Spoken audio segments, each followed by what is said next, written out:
नमस्कार, न्याय टीवी में आप सभी दर्शकों का स्वागत है।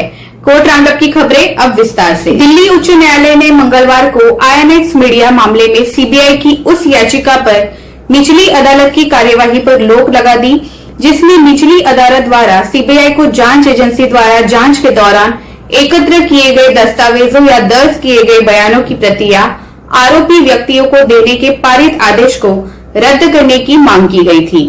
न्यायमूर्ति सुरेश कुमार कैत की एकल पीठ ने निचली अदालत के समक्ष कार्यवाही पर रोक लगा दी।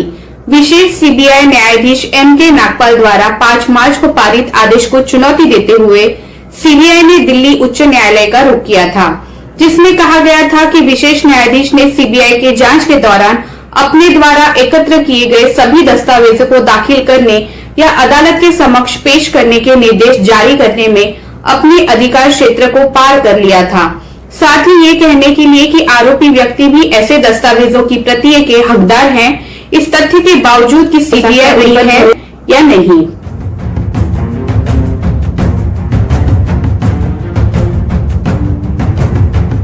इलाहाबाद उच्च न्यायालय ने सोमवार 17 मई को इस बात पर जोर देते हुए कि कहा कि जब मेडिकल इंफ्रास्ट्रक्चर जो सामान्य समय में हमारे लोगों की चिकित्सा आवश्यकताओं को पूरा नहीं कर सकता था, तो निश्चित रूप से वह वर्तमान महामारी का सामना कैसे कर सकता है। राज्य में लचर स्वास्थ्य सेवाओं के सुधार के लिए हाईकोर्ट ने राज्य सरकार को कई सुझाव दिए। जस्टिस सिद्धार्थ वर्मा, जस्टिस अजित कुमार की डिवीजन बेंच ने कहा, जहां तक चिकित्सा के बुनियादी ढांचे का सवाल है, इन कुछ महीनों में हमने महसूस किया है कि आज जिस तरह से ये खड़ा है बहुत नाजुक, कमजोर और दुर्बल है।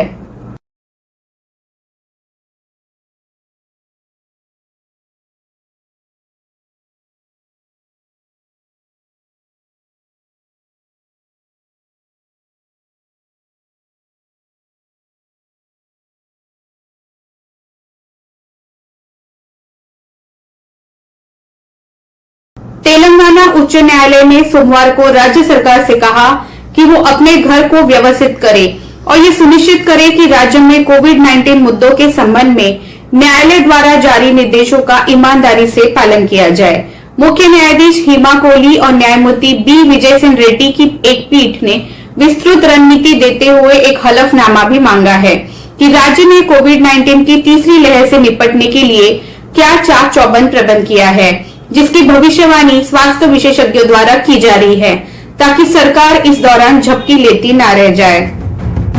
आंध्र प्रदेश के समाचार चैनल TV5 और ABN आंध्र ज्योति ने राजद्रोह के आरोप में आंध्र प्रदेश पुलिस द्वारा उनके खिलाफ दर्ज प्राथमिकी को रद्द करने के साथ साथ प्रतिवादियों को उनके खिलाफ कोई कठोर कार्रवाई करने से रोकने के आदेश की मांग करते हुए सुप्रीम कोर्ट का रुख किया है।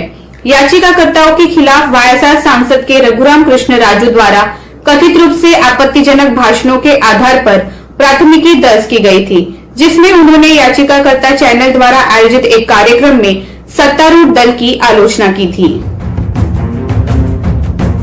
सुप्रीम कोर्ट ने सोमवार को निर्देश दिया कि वायएसआर कांग्रेस के सांसद के रघुराम कृष्णम राजू, जिन्हें आंध्र प्रदेश पुलिस ने उनकी आलोचनात्मक टिप्पणी को लेकर देशद्रोह के एक मामले में गिरफ्तार किया है, इनको हिरासत में यातना के आरोपों के संबंध में चिकित्सा परीक्षण के लिए सेना अस्पताल सिकंदराबाद ले जाया जाए।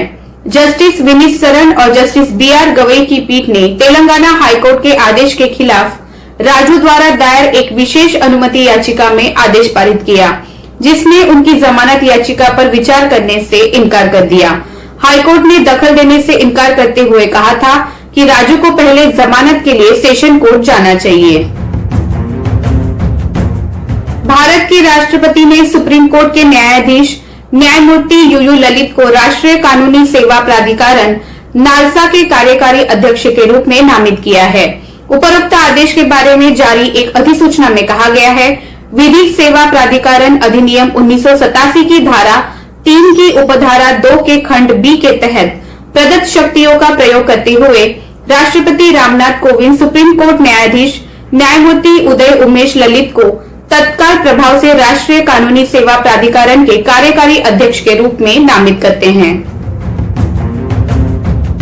उत्तर प्रदेश राज्य ने इलाहाबाद उच्च न्यायालय के उस आदेश को चुनौती देते हुए सुप्रीम कोर्ट का रुख किया है, जिसमें कोविड-19 महामारी के कारण मौत की आशंका के आधार पर अग्रिम जमानत दी गई थी। सॉलिसिटर जनरल तुषार मेहता ने इस मामले का जस्टिस विनीत सरन और जस्टिस BR गवई की बेंच के सामने उल्लेख किया, जिसमें कहा गया कि आरोपी एक ठग था और उसे केवल कोविड-19 के आधार पर अग्रिम जमानत दी गई थी। बेंच अगले हफ्ते मामले की सुनवाई के लिए तैयार हो गई।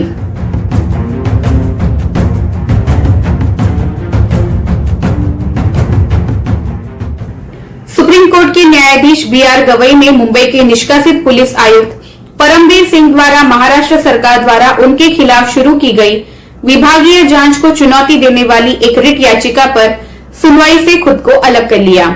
याचिका को आज न्यायमूर्ति विनीत सरन और न्यायमूर्ति BR गवई की अवकाशकालीन पीठ के समक्ष सूचीबद्ध किया गया था। जब मामले की सुनवाई की गई तो न्यायमूर्ति सरन ने परमबीर का प्रतिनिधित्व कर रहे वरिष्ठ अधिवक्ता पुनीत बाली से कहा, उनके भाई जज को मामले की सुनवाई करने में दिक्कत हो रही है। न्यायमूर्ति गवई, जिनका मूल उच्च न्यायालय बॉम्बे उच्च न्यायालय है, ने वकील से कहा, मैं इस मामले की सुनवाई नहीं कर सकता। पीठ ने मामले को उस पीठ के समक्ष सूचीबद्ध करने का निर्देश दिया जिसमें न्यायमूर्ति गवई सदस्य नहीं हो। अपनी याचिका में सिंह ने आरोप लगाया कि राज्य सरकार के जांच अधिकारी उन्हें झूठे मामलों की धमकी दे रहे हैं, जब तक कि उनके द्वारा पूर्व गृह मंत्री अनिल देशमुख के खिलाफ की गई शिकायत, जिसकी CBI द्वारा बॉम्बे हाईकोर्ट के आदेश के अनुसार जांच की जा रही है, वापस न ले ले। मुंबई के पूर्व शीर्ष पुलिस अधिकारी का कहना है कि उन्होंने CBI को उन्हें धमकी देने वाले जांच अधिकारी से कथित फोन कॉल वार्तालापों के टेप पेश किए हैं।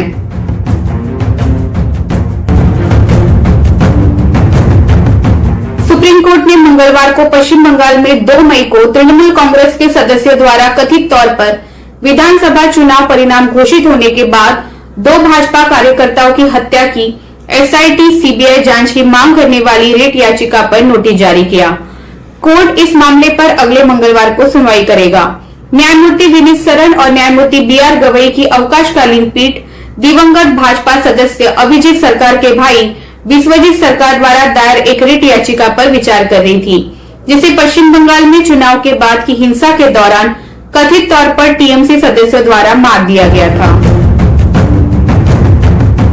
12वीं कक्षा की बोर्ड परीक्षाओं को रद्द करने के लिए चल रही चर्चा से चिंतित केरल के एक गणित शिक्षक ने छात्रों की आंतरिक ग्रेडिंग के आधार पर परिणाम घोषित करने के लिए अधिवक्ता ममता शर्मा द्वारा दायर याचिका में हस्तक्षेप करने की मांग करते हुए सुप्रीम कोर्ट का रुख किया है। इंटरवेनर टोनी जोसेफ 12वीं कक्षा में पढ़ाते हैं और अपने छात्रों के भविष्य के बारे में चिंतित हैं। एडवोकेट जोस अब्राहम के माध्यम से दायर याचिका में कहा गया है,